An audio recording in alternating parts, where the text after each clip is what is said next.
शांति। बड़ों को प्रणाम और छोटों को ढेर सारा प्यार। Welcome back to Ladobai blogs. आज का वीडियो हम पितृदोष के बारे में शेयर करेंगे, जिसके कारण काफ़ी लोग परेशान हैं और वह समझ नहीं पाते हैं कि उन पे क्या दोष है, उनका क्यों लाइफ में बार बार प्रॉब्लम्स आए जा रहे हैं। कुंडली तो सही रहती है, लेकिन फिर भी प्रॉब्लम्स पे प्रॉब्लम्स आते रहते हैं। पितृदोष के कारण क्या होते हैं, उसके लक्षण क्या है, उसे कैसे किस उपाय से ठीक किया जा सकता है, आज हम इस वीडियो में आप लोगों के साथ शेयर करते हैं। जानते हैं सबसे पहले पितृदोष है क्या। पितृदोष एक अदृश्य बाधा है। यह बाधा पितरों द्वारा रुष्ट होने के कारण होती है। पितरों के रुष्ट होने के बहुत से कारण हो सकते हैं। आपके आचरण से, किसी परिजन द्वारा की गई गलती से, श्राद्ध आदि कर्म न करने से, अंत्योष्टि के समय कर्म में किसी त्रुटि के कारण भी हो सकता है। घर में खुशी का मौका है, कभी भी उनको याद न करना पितृदोष का कारण बन जाता है। पितृदोष होने पर अनुकूल ग्रहों की स्थिति, गोचर दशाएं होने पर भी शुभ फल नहीं दे पाते। कितना भी पूजा पाठ, देवी देवताओं की अर्चना की जाए, उनका शुभ फल नहीं मिल पाता। पितृदोष के कारण व्यक्ति के जीवन में सदैव परेशानी, संकट और जीवन में संघर्ष बना रहता है। इसलिए इस दोष का निवारण आवश्यक बताया गया है। पितरों में कौन कौन आते हैं? वही 3 पीढ़ियों तक को पितृ माना जाता है। पितृकुल से पिता, यदि उनकी मृत्यु हो गई हो तो दादा और परदादा शामिल होते हैं। वही मातृकुल में नाना, परनाना और उनके ऊपर की एक वृद्ध परनाना होते हैं। यानी 3 पीढ़ियों तक को पितृ कहते हैं और पितृपक्ष में इनकी पूजा की जाती है। अब जानते हैं पितृदोष के लक्षण क्या हैं। बिना किसी बात के कई बार सदस्यों के बीच में मनमुटाव बना रहता है। घर में सभी मेंबर्स में चिंताओं का बढ़ना, घर में लड़ाई झगड़ों का बढ़ना, घर में मौजूद सभी सदस्य किसी न किसी बीमारी से ग्रस्त रहते हैं।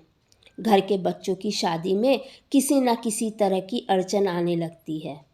पितृदोष होने से व्यक्ति किसी न किसी दुर्घटना का सामना करना पड़ता है। घर में पितृदोष होने पर दंपति के ढेरों प्रयास करने के बाद भी उन्हें संतान सुख नहीं मिलता है, या फिर उत्पन्न हुए संतान मंदबुद्धि, विकलांग आदि होती है। कई बार बच्चे के पैदा होते ही मृत्यु हो जाती है। इन संकेतों से पता चलता है कि घर में पितृदोष लगा है। तुलसी का सूखना, यदि आपके घर में लगा हुआ तुलसी का पौधा अचानक से सूख जाए तो यह पितृदोष की वजह से हो सकता है। पितृदोष होने पर व्यक्ति बार बार अपने काम में असफल होता है। कई कोशिशों के बाद भी उसे सफलता नहीं मिलती। व्यक्ति पर भारी कर्ज भी चढ़ सकता है। अगर कोई ज़मीन जायदाद का बिकने की बात चल रही हो और बिक नहीं रहा है, या सौदा पट ही नहीं रहा है, या तो सौदा होने पर कैंसिल हो जाता है, तो समझ लीजिए यह पितृदोष का संकेत है। कभी कभी ऐसा होता है, अनावश्यक कोई भी मुसीबत आ जाती है जिसका कोई हमारे लाइफ से मतलब ही नहीं होता है। जैसे कोई पुलिस केस है, कोर्ट केस आदि, तो हमें सचेत हो जाना चाहिए कि यह पितृदोष की वजह से हो रहा है। हर तरह के प्रॉब्लम्स लाइफ में रहने लगते हैं। तो चलिए जानते हैं पितृदोष से मुक्ति पाने के उपाय। हम छोटे छोटे अचूक उपाय बता रहे हैं, आप करें और हमें बताएं कि यह आपको कितना फलदायक लगा। बहुत से तरीके हैं जिसमें हमें पितृदोष से छुटकारा मिल सकता है। यह दोष किस लेवल तक का है उस व्यक्ति पर, यह उपाय पर डिपेंड करता है। सबसे पहला उपाय है, पितृदोष के दौरान पितरों के लिए विधि विधान से तर्पण और श्राद्ध करें। ब्राह्मणों को भोजन कराएं, दान करें और दक्षिणा अवश्य दें।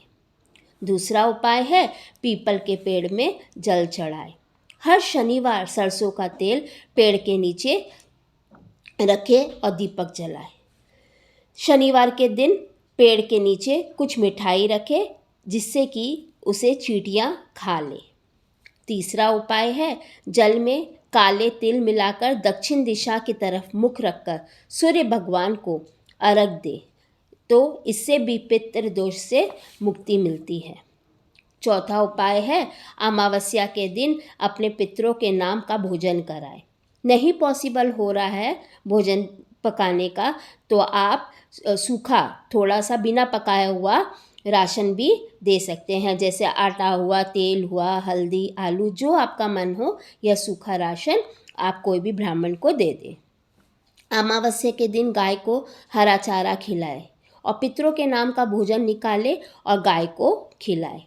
अमावस्या के दिन हो सके तो पितरों के नाम का दीपक जलाए और प्रार्थना करें, अगर कोई भूल चूक हो गई हो तो हे पितर देवता हमें माफ़ करें। पांचवा उपाय है एक रोटी ले, थोड़ा सा खीर बनाकर उस पर लगा दे, नहीं हो सके तो मलाई ही लगा दे और इस रोटी को कौवा को डाल दे। छठा उपाय है थोड़ा सा आटा लगा ले, फिर इस आटे की छोटी छोटी 108 गोलियां बना ले। अब इन गोलियों को कोई भी पॉन्ड में जिसमें मछलियां हैं डालते जाए, एक एक करके डालना है और पितरों से अपने किए हुए भूल चूक की माफ़ी मांगनी है। सातवां उपाय है एक जल का लोटा ले लीजिए, अपने पूरे घर में इस लोटे का हाथ में रखकर परिक्रमा कर ले, फिर इस जल को जाकर शिवलिंग पर चढ़ा दें। जो व्यक्ति डेली शिवलिंग पर जल चढ़ाते हैं उन्हें पितृ दोष तो कभी नहीं सताता है। आठवां उपाय है गर्मियों के समय अपने पितरों के नाम का जल बटवाए, मिट्टी का घड़ा रख दे जिससे कि कोई भी व्यक्ति आता जाता उसमें से जल पी सके। गर्मी में हो सके तो तरबूज, खीरा, छाछ गरीबों में बांट दे। नौवां उपाय है नारायण नाग बलि का पाठ कराए और पूजा कराए। और भी छोटे छोटे उपाय हैं पितरों को खुश करने के, जैसे एकादशी का व्रत कर ले, सत्यनारायण भगवान की कथा करवा ले घर में, संकट मोचन का पाठ खुद ही कर ले घर में, इन सब से भी पितर खुश रहते हैं। घर के बड़े बुजुर्गों को प्रेम और सम्मान दे, उनसे राय विचार करे, उनके फैसलों का सम्मान करे। घर में कोई भी छोटी सी खुशी हो या बड़ी खुशी हो, शादी ब्याह का मौका हो, बर्थडे हो, बच्चे होने पर जो पार्टी देते हैं, न्यांगल होता है, हाउस वार्मिंग पार्टी होता है, जैसे अपने पितरों को ज़रूर याद करें, उनके नाम का वस्त्र दे, दक्षिणा दे और ब्राह्मण भोजन कराए। ये छोटे छोटे उपाय हैं अपने पितरों को खुश करने के लिए, ताकि उनका आशीर्वाद हम पर सदैव बना रहे। होप ये जानकारी आपको अच्छी लगी, तो प्लीज़ वीडियो को लाइक करें एंड चैनल को सब्सक्राइब करें। फैमिली एंड फ्रेंड्स के साथ ज़रूर शेयर करें ताकि वे भी सुरक्षित रहे और खुश रहे। मिलते हैं नेक्स्ट वीडियो में नई जानकारी के साथ, तब तक के लिए ओम शांति।